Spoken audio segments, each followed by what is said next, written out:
প্রায় এক দশক পর ইরানের আকাশে দেখা গেল সৌদি ফ্লাইনাস এয়ারলাইন্সের ফ্লাইট। তবে এটি ছিল একেবারে ভিন্নধর্মী এক ফ্লাইট, যা শুধুই হজ যাত্রীদের জন্য।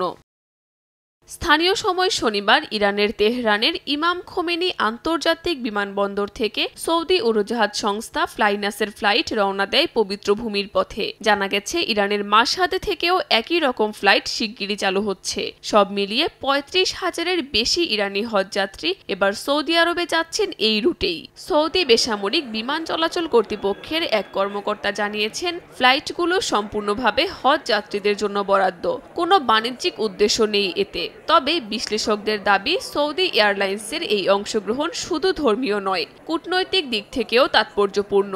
তারা আরও জানান, ধীরে ধীরে নানা পর্যায়ে সম্পর্ক উন্নয়ন দেখা যাচ্ছে তেহরান রিয়াদের মধ্যে।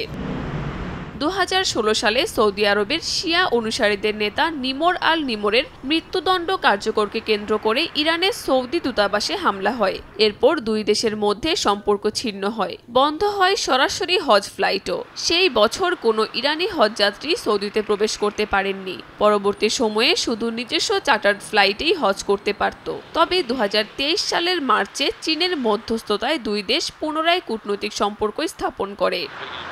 কাকলি আখতার, সময় সংবাদ।